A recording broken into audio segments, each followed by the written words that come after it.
Bien, la anterior clase habíamos visto algunos ejemplos de tácticas, ¿no?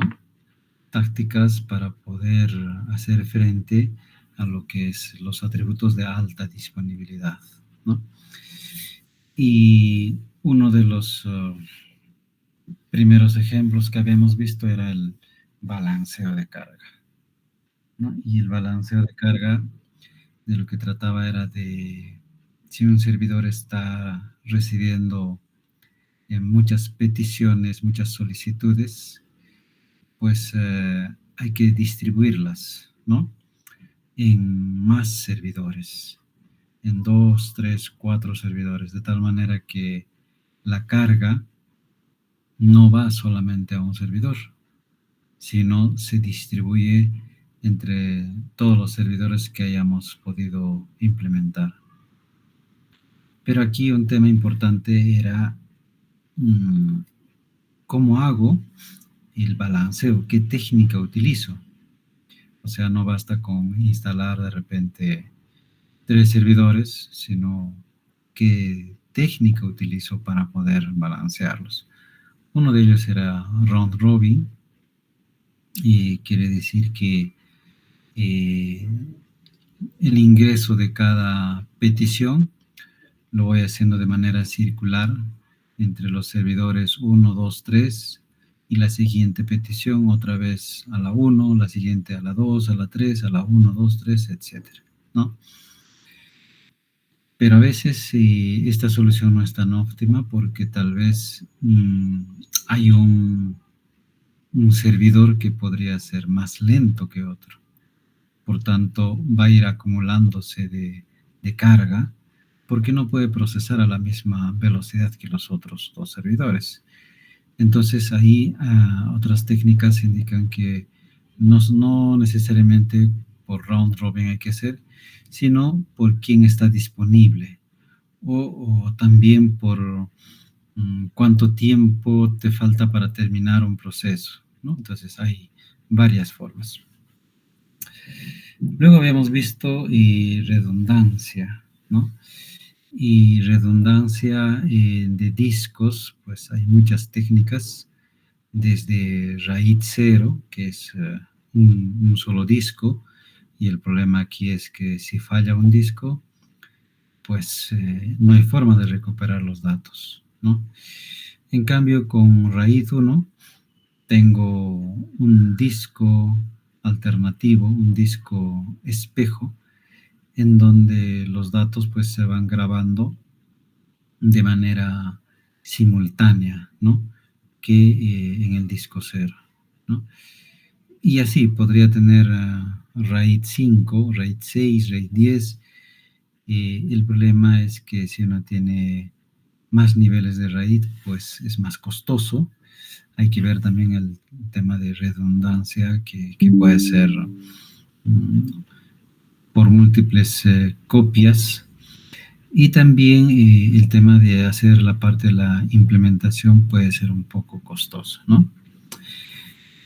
Y habíamos visto un ejemplo en donde utilizando un trigger, ¿no?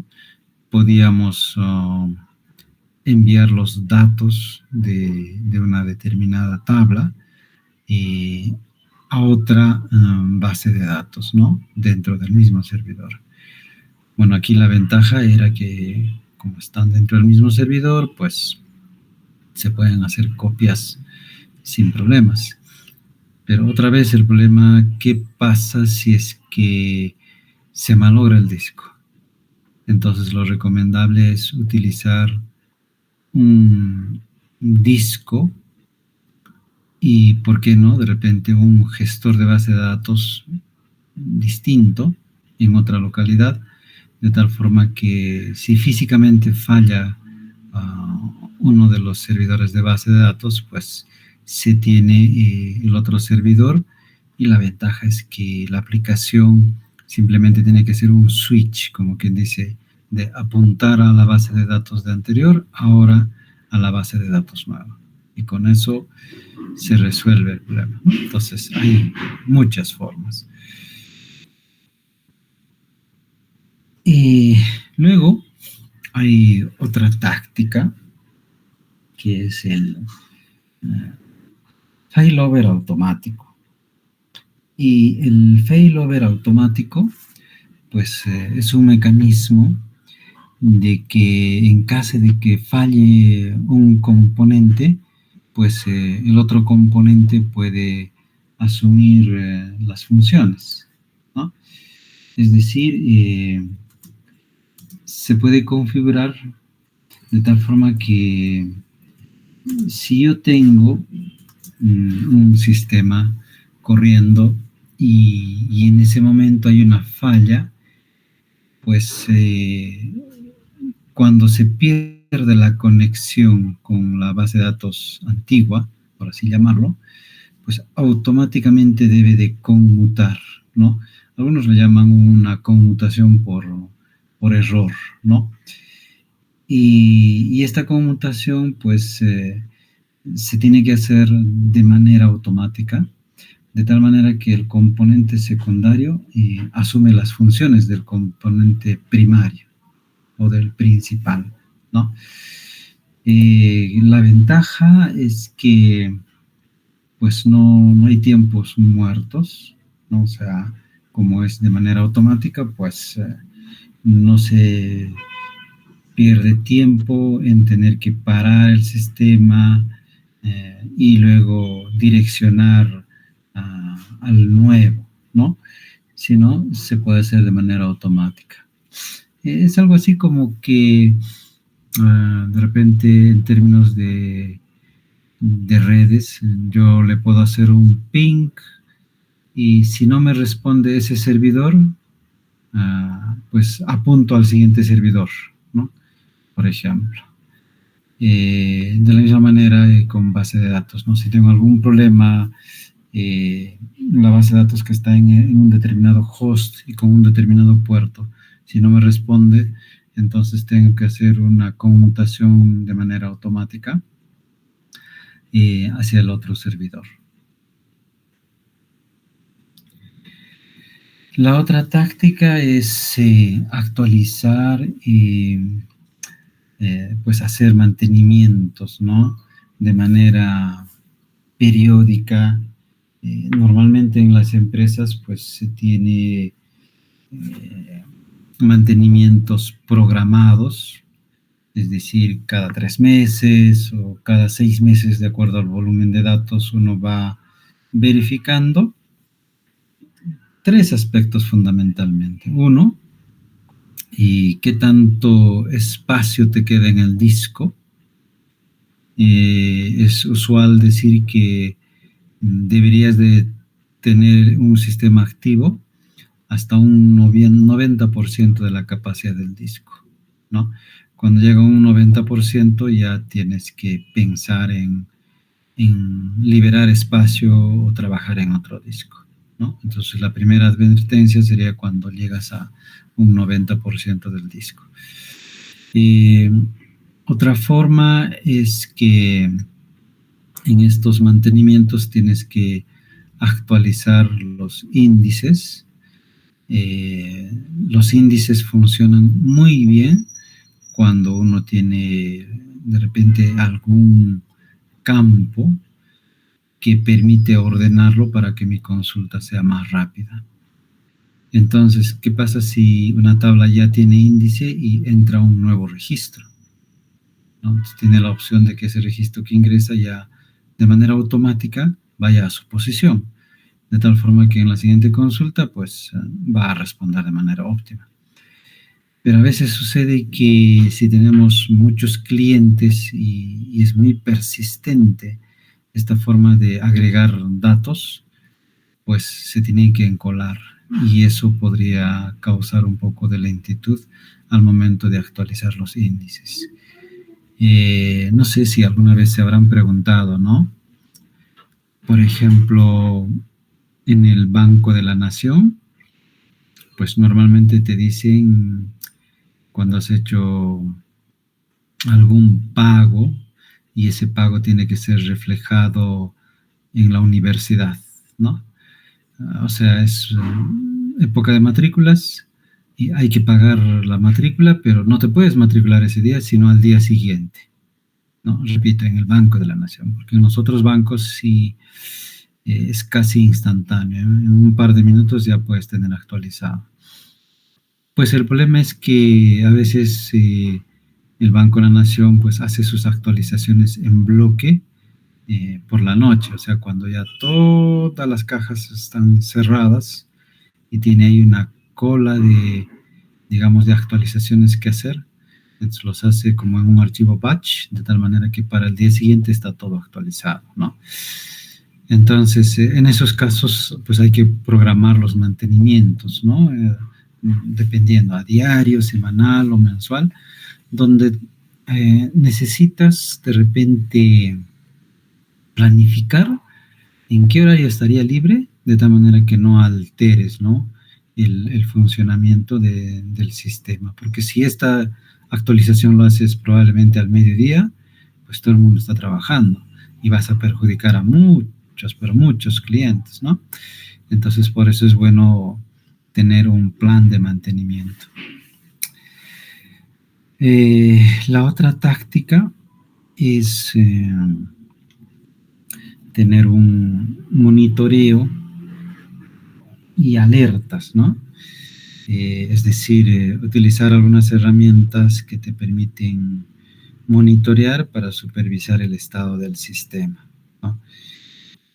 Por ejemplo, hay algunas herramientas que te permiten ver si el sistema en general, me refiero al sistema operativo, eh, cuánto de memoria RAM le queda para seguir funcionando, ¿no?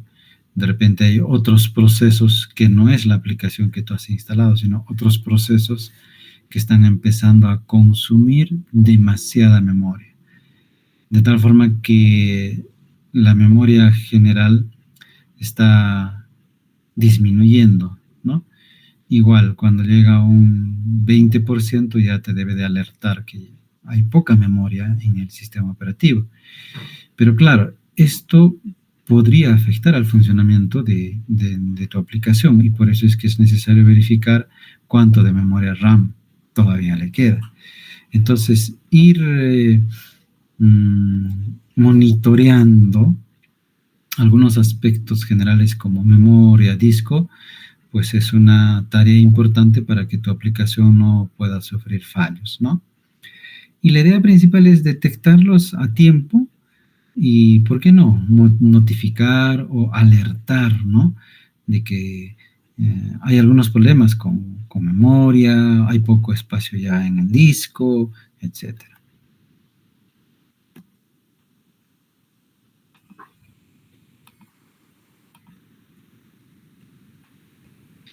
Y la última parte en este tema de las tácticas, pues tiene que ver con copias de seguridad y recuperación, ¿no? Y qué importante es tener copias de seguridad regulares, ¿no? Tener planes de recuperación ante desastres. ¿Y por qué hay que tener estos planes? Porque la idea es minimizar el tiempo de inactividad en casos de fallos críticos. Por ejemplo, ¿no? Los bancos tienen una normativa, ¿no?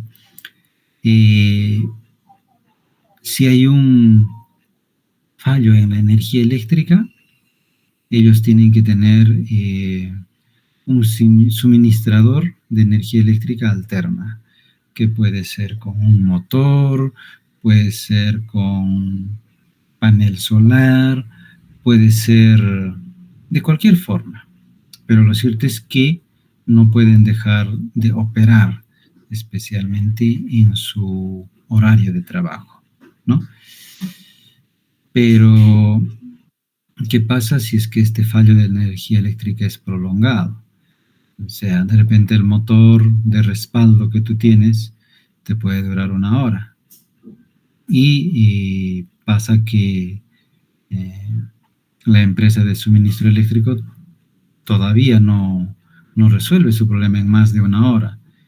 Entonces eso implica que necesariamente vas a tener que hacer un down a tu aplicación, o sea, va a tener que apagarse temporalmente y de ahí el sistema tiene que volver a funcionar cuando vuelva la energía.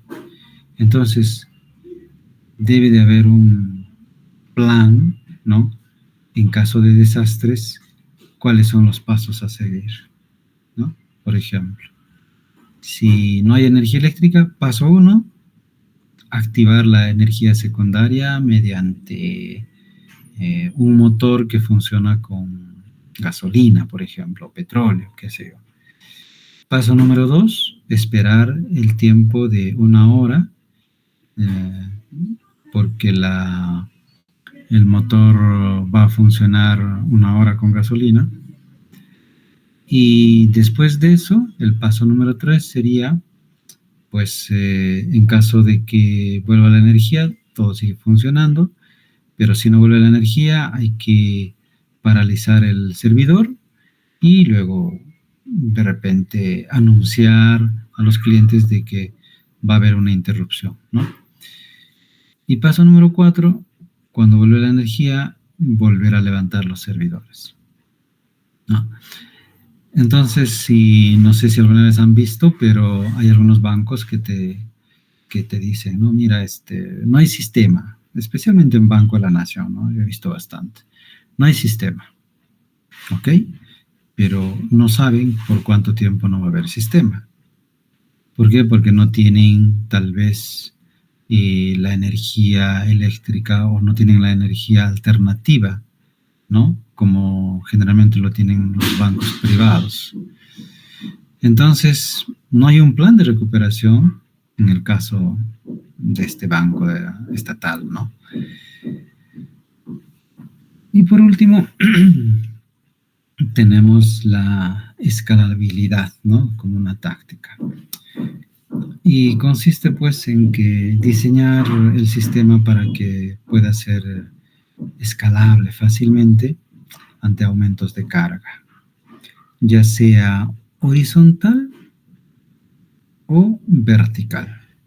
Cuando hablamos un escalamiento horizontal, nos referimos que se puede agregar mmm, más servidores, ¿no? Si antes funcionaba con un servidor, le agregas dos servidores más con las mismas características probablemente, entonces has escalado. ¿Para qué? Para dar mayor eficiencia en la atención, ¿no?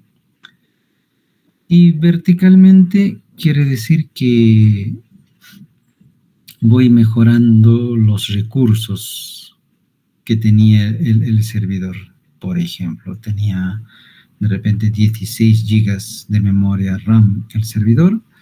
Veo que no soporta, veo que cada vez llega al límite y no es bueno que trabaje con el límite. Decido agregarle 16 más para que sean 32. Entonces estoy escalando más memoria, ¿no?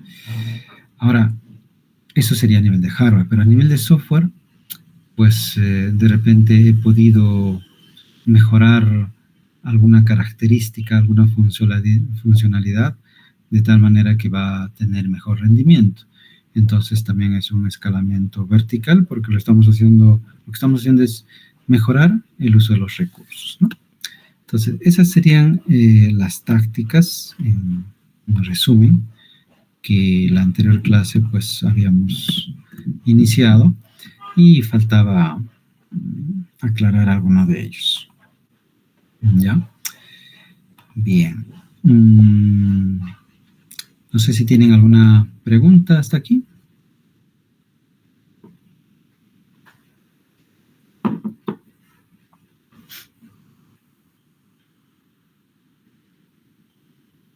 ¿Ninguna? Ok.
Ok.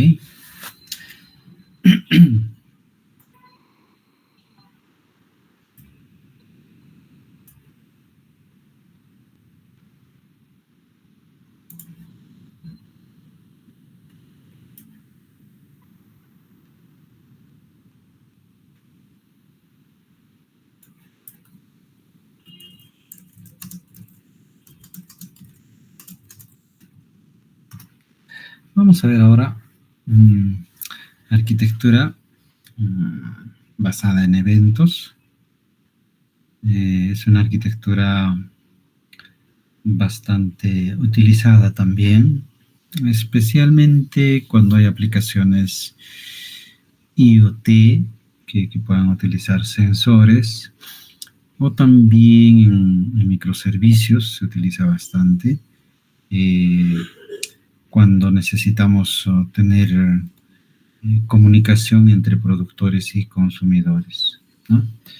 Pues vamos a ver. Y la arquitectura basada en eventos, pues sirve para registrar, comunicar y procesar, ¿no? Eventos entre servicios desacoplados. Entonces, ¿qué quiere decir esto? Que las aplicaciones pueden ir comunicándose de manera asincrónica y uno puede ir compartiendo, ¿no?, la información eh, entre, digamos, la ejecución del productor y el consumidor. Aquí el ejemplo típico es el que se hace en los bancos, ¿no? Yo tengo una cola de cada usuario que ingresa y si tuviese una sola ventanilla, pues yo tendría una cola de productores y tendría un solo consumidor, la ventanilla. Pero, ¿qué pasa si yo habilito 4 ventanillas? Pues tendría una cola y que son atendidas por 4 consumidores, ¿no? Entonces, hay una cola para los productores y a medida que van siendo atendidos, pues se va desencolando, ¿no? Esa es más o menos la idea como para entender esto del productor y del consumidor. Entonces, la arquitectura basada en eventos es un paradigma de diseño de software que se centra en la creación de mensajes, ¿no? Y responden de repente a estos mensajes los consumidores. Y esto se da en lugar de seguir un flujo de control predefinido, ¿no? Vamos a ver ahora algunos conceptos, ¿no? Y eventos. Bueno, los eventos son sucesos que ocurren dentro del sistema. Algunos ejemplos serían una acción que hace el usuario, o de repente que un cambio en el estado, o el envío de un mensaje, algún evento, ¿no? que se pueda dar. Ahora, los emisores de esos eventos generalmente se conocen como los producers o los productores, ¿no? ¿Y qué hacen los productores? Simplemente generan esos eventos y los envían. Son los generadores, los creadores, los productores de los eventos. Y por otro lado, pues tenemos a los receptores de eventos, ¿no? Y los receptores de eventos, pues vienen a ser los consumidores, ¿no? Son los componentes que van a ir recibiendo, y aquí viene lo más importante, reaccionan a los eventos, ¿no? Reaccionan a los eventos. Y hay un orquestador, ¿no? Un broker de eventos, ¿no? Uno que va a administrar los eventos. Y este broker, pues, es un intermediario que gestiona la entrega de eventos entre los emisores y los receptores.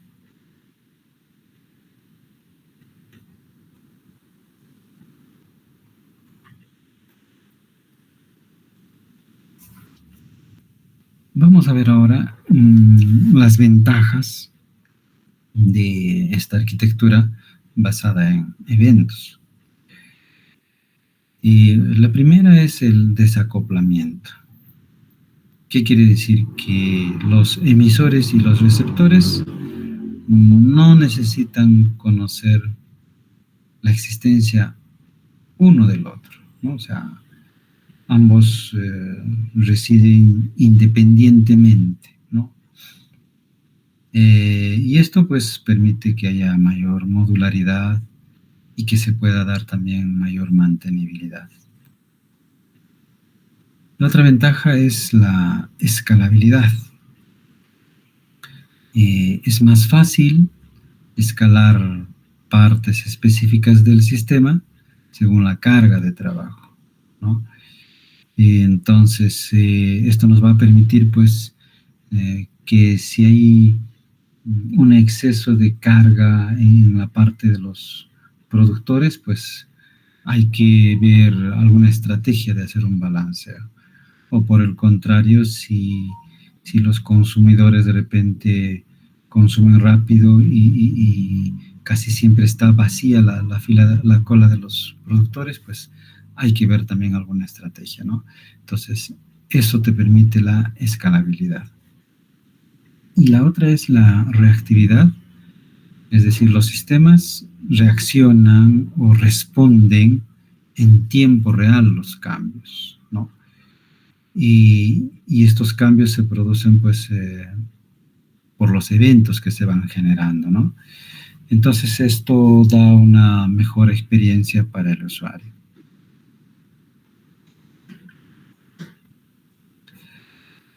Eh, en realidad, uno puede construir su, su propio modelo, o sea, uno puede construir el productor consumidor. Yo supongo que a nivel de sistemas operativos, cuando ustedes llevaron sistemas operativos, han debido de ver el problema de los filósofos comensales, el problema del productor consumidor, que son ejemplos clásicos, típicos, que el sistema operativo, pues, en realidad necesita para poder resolver sus problemas, ¿no? Y hay mecanismos, digamos, para poder implementar. Y en realidad un sistema operativo es eso también, pues, ¿no? Está atento a los eventos que se puedan producir y, por ejemplo, ¿no? De repente tú estás escribiendo en Word así que está escuchando, está viendo que algún otro evento va a pedir, ¿no? Y de repente abres Excel. Entonces, ante ese evento te responde y lo que hace es el famoso slice time, o sea, va dividiendo los tiempos entre todos los procesos que están abiertos. Pero aquí incluso hay prioridades, ¿no? A nivel de sistema operativo. ¿Por qué? De repente tú estás escribiendo en Word y mandas a imprimir, ¿no?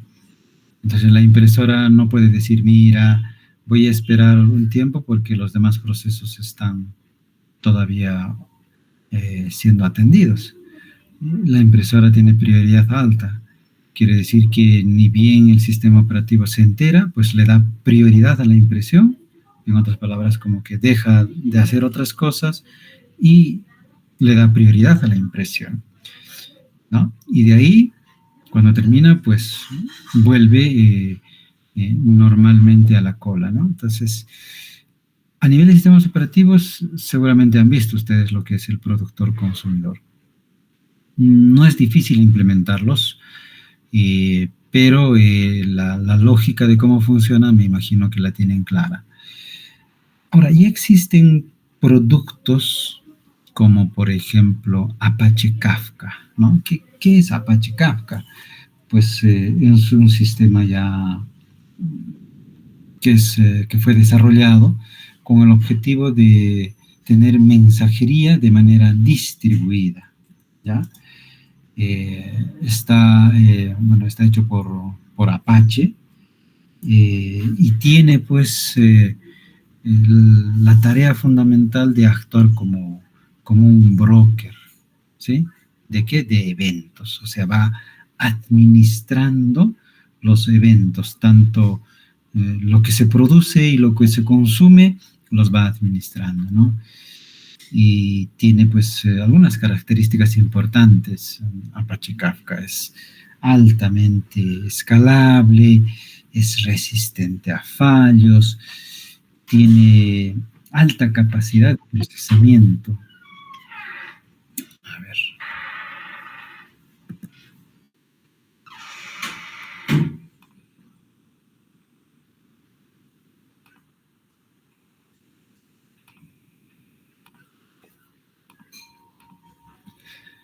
Entonces decía que Apache Kafka tiene alta capacidad de procesamiento, puede manejar grandes volúmenes de datos con baja latencia y tiene también alta capacidad de procesamiento. Entonces, si en algún momento tú necesitas, ¿no?, un módulo que te pueda administrar productores y consumidores, ¿no? Y requieres de repente para un sistema que requiere manejar grandes volúmenes de datos, necesitas que la latencia sea baja y que la capacidad de procesamiento sea alta, es muy recomendable Apache Kafka, ¿no? También Apache Kafka pues incluye una API para el procesamiento de flujos, de tal forma que te permite realizar pues uniones, te permite hacer filtros, te permite hacer transformaciones en tiempo real, ¿no? Normalmente cuando uno necesita este tipo de servicios, pues lo que hace es utilizar este tipo de soluciones ya hechas, ¿no? Por otro lado, tenemos RabbitMQ, ¿ya? Y RabbitMQ, pues es otro software, ¿no? Es un software de mensajes, ¿no? Y es un broker de mensajes, ¿no? La ventaja es que RabbitMQ es de código abierto, ¿no? Tiene una comunidad bastante grande de personas que van dando soluciones, van comentando sus experiencias y implementa pues un protocolo de mensajería avanzada, le llama, ¿no? Y este protocolo de mensajería avanzada se conoce como AMQP, Advanced Message Queuing Protocol, ¿no? Eh, Fue desarrollado por una empresa que es Rabbit Technologies, por ahí se quedó con el nombre de Rabbit Message Queue, me parece que es el MQ, ¿no? Y es ampliamente utilizado para gestionar y facilitar la comunicación entre aplicaciones a través de mensajes, ¿no? Algunas características de RabbitMQ es que es un intermediario pues, de mensajes de los productores que van produciendo mensajes y bueno, los envía, ¿no?, a los consumidores. Una ventaja es que soporta varios protocolos de mensajería, ¿no?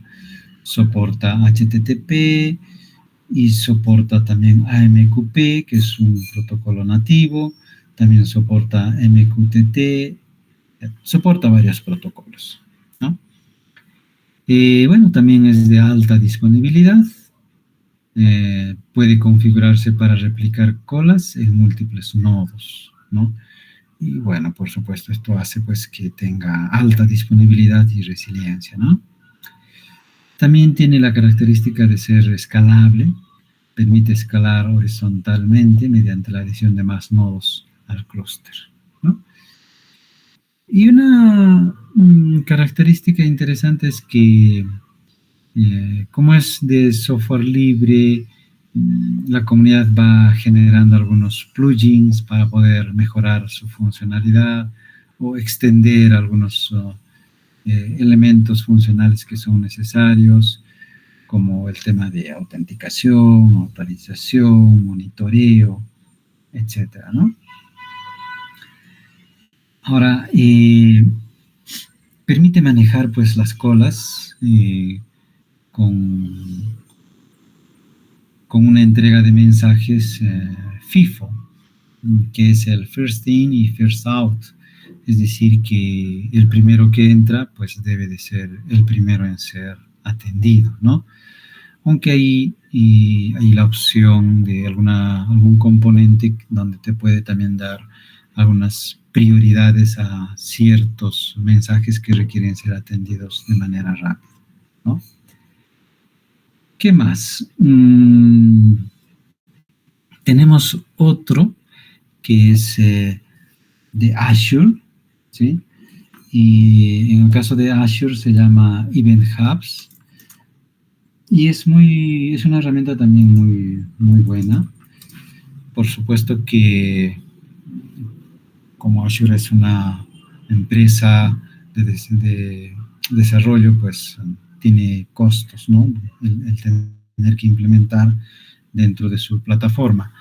Porque, bueno, pues Microsoft, si bien es cierto, te da esta solución, pero también tiene un costo, ¿no?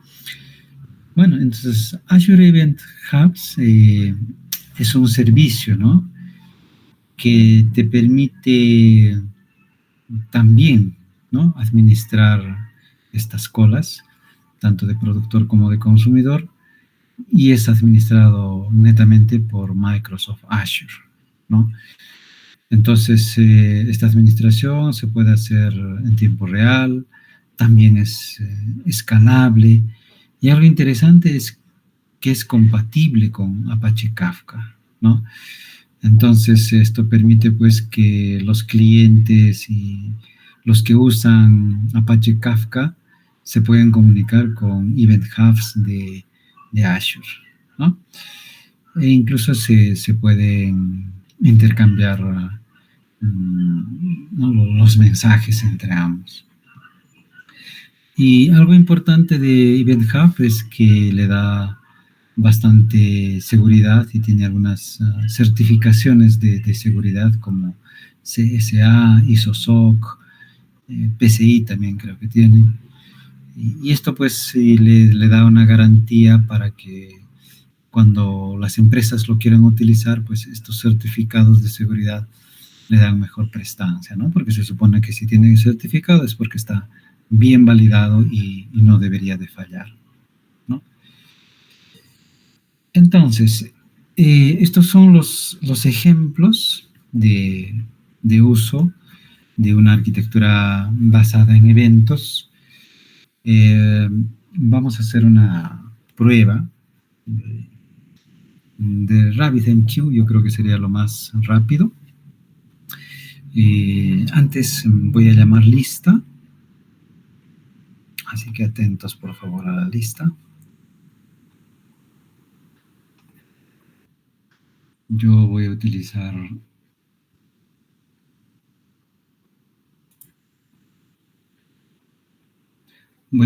Docker para simplificar un poco el tema de la instalación. Docker Run, ya sabemos que lo que va a hacer es primero buscar una imagen, luego esa imagen la va a descargar y luego la va a ejecutar, ¿no? En modo detach, y tenemos aquí el nombre que le va a poner RabbitMQ y trabaja en dos puertos, ¿no? Trabaja en el puerto 5672 como para ver una administración, ¿no? En un panel de administración, y el otro puerto pues es un puerto interno. Luego, por defecto, Rabbit trae dos tipos, no, un usuario por defecto, ¿no? Que es el guest, y nosotros aquí le estamos diciendo que le vamos a cambiar de guest a admin, el usuario, y también admin, el password, ¿no? Y es para la parte de administración. Entonces,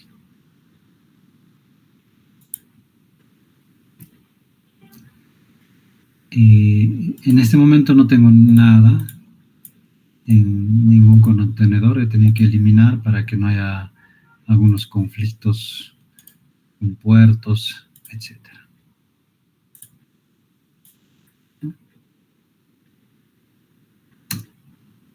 Así que ahí va a buscar la imagen, va a ir descargando lo que necesite.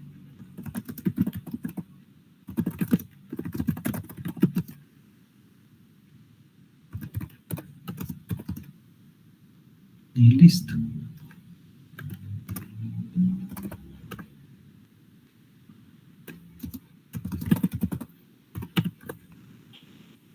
Vamos a ver. Aquí está. El contenedor de RabbitMQ. Tiene un ID. Utilizo la RabbitMQ 3. Y ahí están los dos puertos, ¿no? Un puerto es el 5672 y el otro es el 15672. Como les decía, el 5672 es un puerto predeterminado, ¿no? Para el protocolo AMQP, que es un protocolo avanzado para cola de mensajes, ¿no? Y este puerto pues se utiliza para la comunicación que tiene que haber entre los productores y los consumidores, ¿no? Y el otro puerto, que es el 15672, pues es un puerto predeterminado para la interfaz de administración de RabbitMQ, ¿no? Entonces, esta interfaz pues te permite gestionar, ¿no? Supervisar sobre todo RabbitMQ a través de un panel de control que se visualiza en un navegador web, ¿no? Y ahí se puede ver las colas, los intercambios, los enlaces, gestionar usuarios, permisos, etcétera, etcétera, ¿no? Ok. Entonces ahí está la imagen y listo.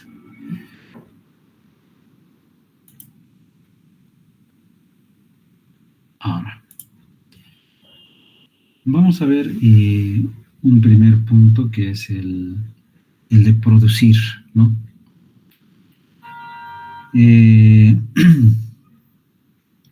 Antes de hacer el productor, lo que vamos a necesitar es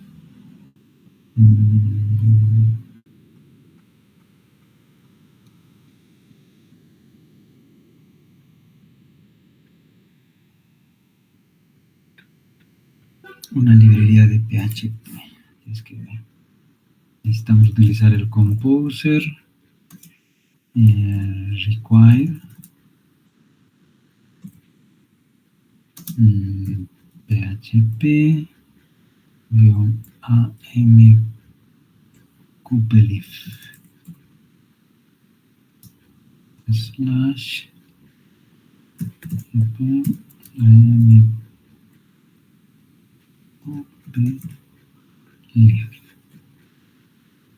Ya es para que yo pueda hacer el ejemplo con PHP. Necesito incluir una librería.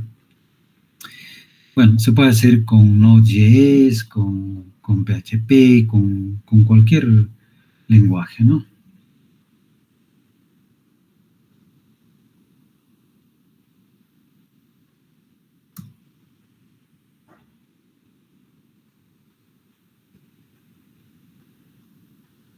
Ok.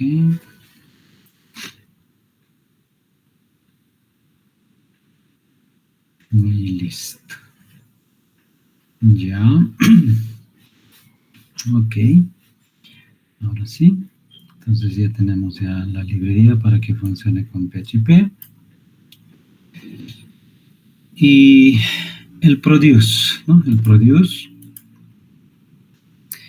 pues lo que le indica en la primera línea es que yo voy a requerir el autoload que está dentro de esta carpeta vendor, que automáticamente la librería que se ha instalado pues está en esta carpeta, ¿no? Luego necesitamos utilizar una librería que es AMQPS Stream Connection para poder realizar la conexión y el AMQP Message, ¿no? Para poder utilizar los mensajes.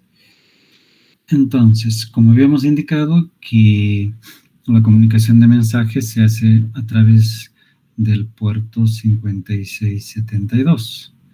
Entonces necesitamos hacer una conexión, ¿no?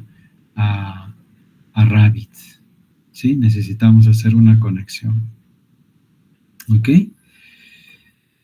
Y esa conexión, pues, la hace, como está en esta misma máquina, mediante localhost. Si fuese una máquina servidor, pues ahí ponemos el IP de ese servidor donde va a funcionar RabbitMQ. Utiliza el puerto 5672 y como les decía, por defecto viene con guest, ¿ya? Pero yo le cambié a admin y hacemos la conexión. Luego hay que declarar una cola sobre la cual se va a trabajar y esta cola pues tiene un nombre que le vamos a asignar y luego algunos parámetros que por ahora le estoy poniendo falso. Luego necesitamos crear el mensaje, ¿no? Y para crear el mensaje, pues todo lo que está aquí entre comillas, puedo cambiarlo.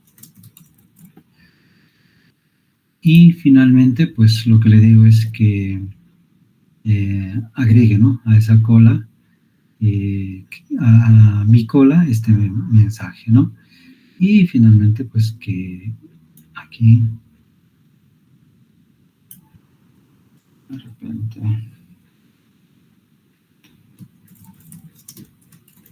listo. ¿Ya? Ok. Y de ahí, bueno, se cierra la conexión.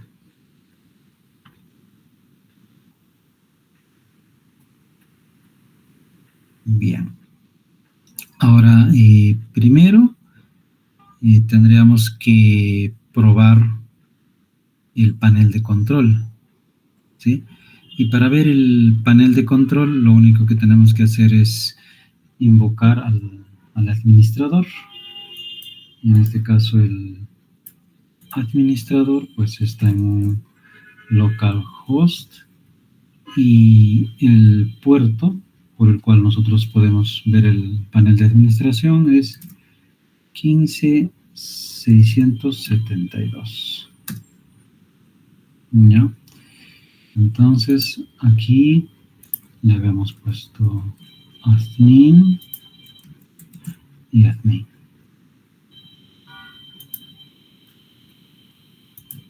Y listo. Entonces, este es el panel visual de RabbitMQ. Y cuando yo empiece a agregar, digamos, productores, pues aquí en la cola se van a ir generando esos productores, ¿no? Aquí tenemos para hacer el intercambio, el manejo de los canales, aquí las conexiones, ¿no? Y también si yo quiero agregar o quitar usuarios que puedan administrar este RabbitMQ, pues tengo la parte de administración. En este momento solamente tenemos el admin, pero puede ir agregando más usuarios, ¿no? No hay problema. Entonces, ahora lo que tendríamos que ver es...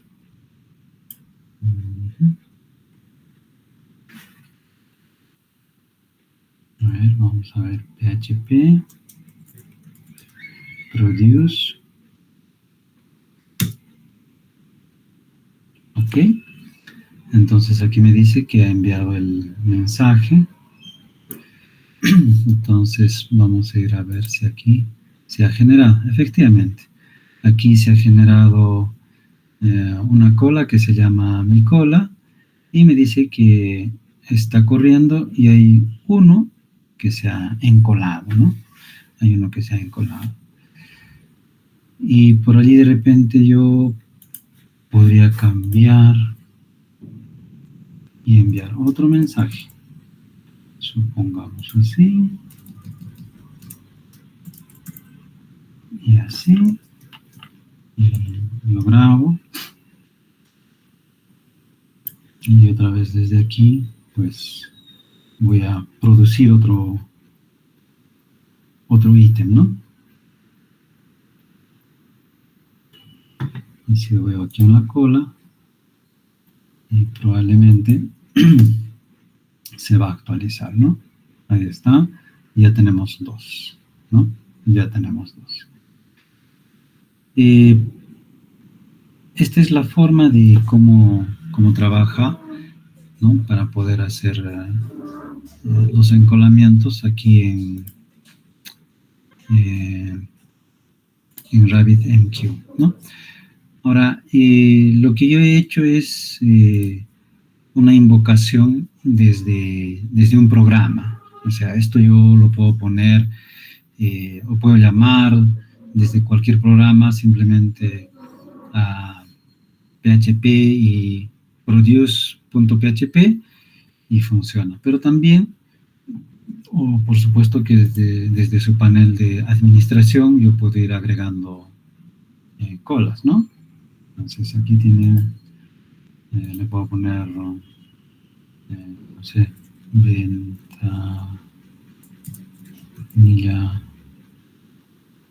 ¿no? Y add queue, ¿no? Entonces igual ya tengo otra cola que es de ventanilla y luego por supuesto desde otra aplicación yo puedo ir agregando mensajes, ¿no? Entonces aquí tenemos desde PHP que hemos invocado mi cola y esto lo hemos hecho desde la interfaz gráfica. Ahora de repente yo quisiera consumir, ¿no? Los dos elementos que tengo aquí en mi cola.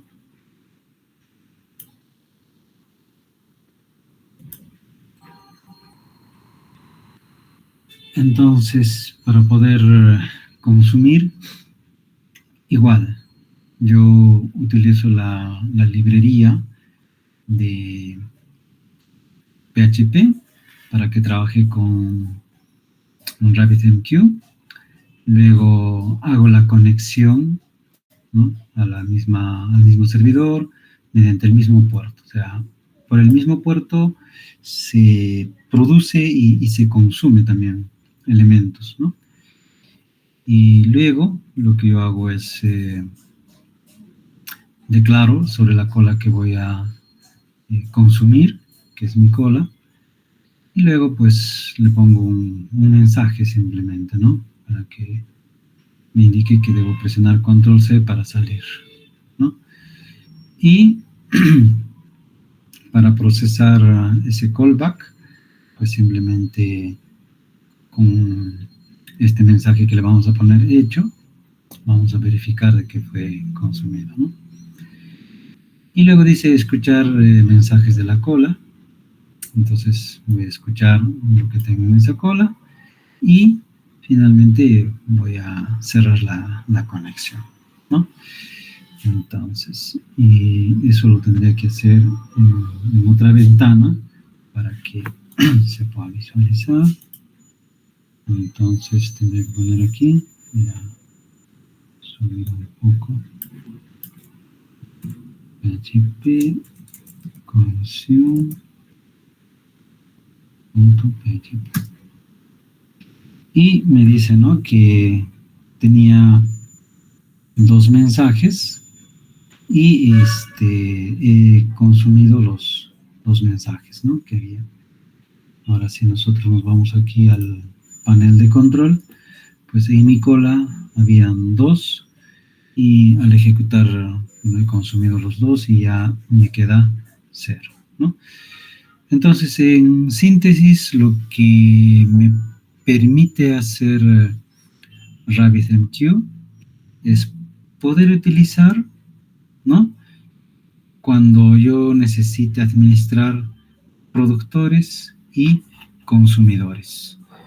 Y es bastante utilizado por los sistemas porque en algún momento siempre se requiere de repente, como les comentaba, en caso de bancos, de atención al cliente, pues tú le pones esto en un módulo de atención al cliente y todos los que van registrándose van entrando a la cola y luego a medida que van siendo atendidos, pues van saliendo de la cola, pero se puede hacer esta producción y el consumo desde cualquier lenguaje de programación que soporte RabbitMQ, Node.js, Python, PHP, cualquier lenguaje, ¿no?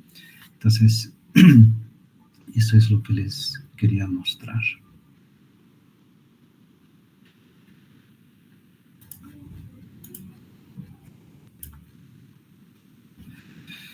Bueno, el código lo voy a poner igual en el Google Classroom para que lo puedan tener, ¿ya? Ahora necesito que voy a enviarles un paper para que lo puedan leer. Déjenme ubicarlo y ahí se los mando.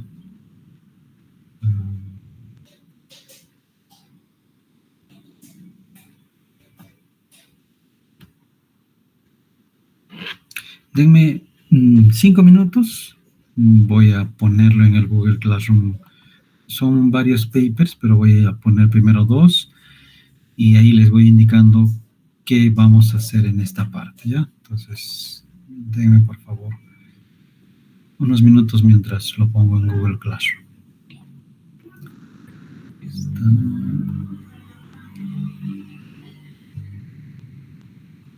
Crear.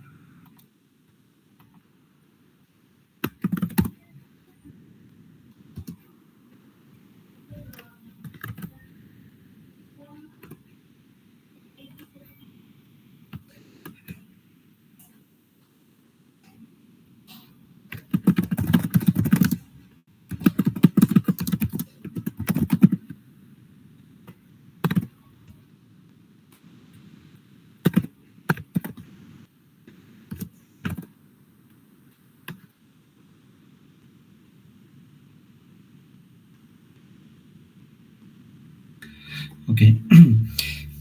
Hay un ítem que es documentación de la arquitectura y hay 4 lecturas, ¿ya?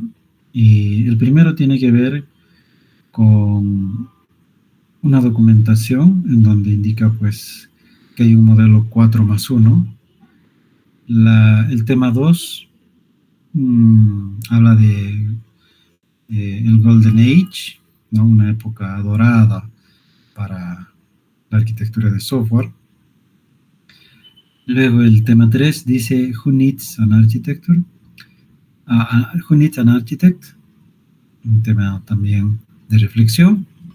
Y el último es el modelo C4.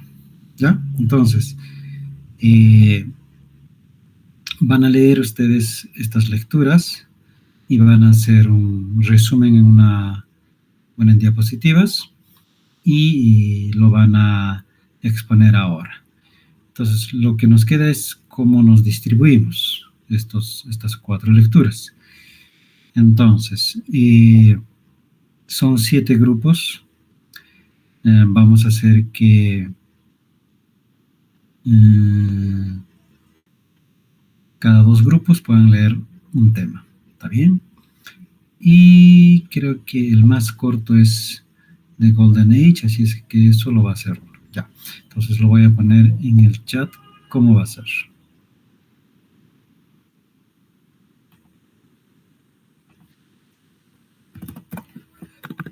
Grupo 1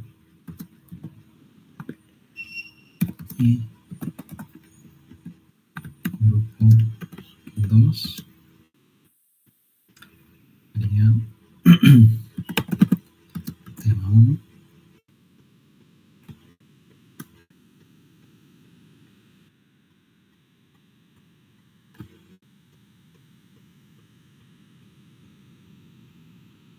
Cuatro más uno.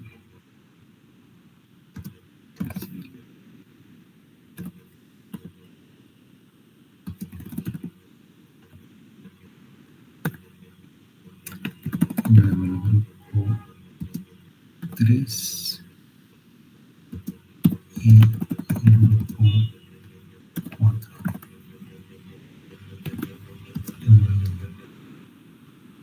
Sería el tema 2.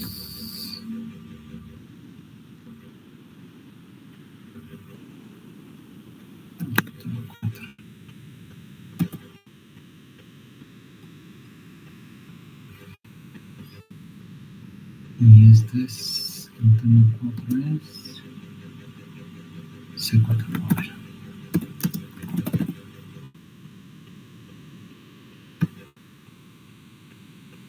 Sí, C4 Model.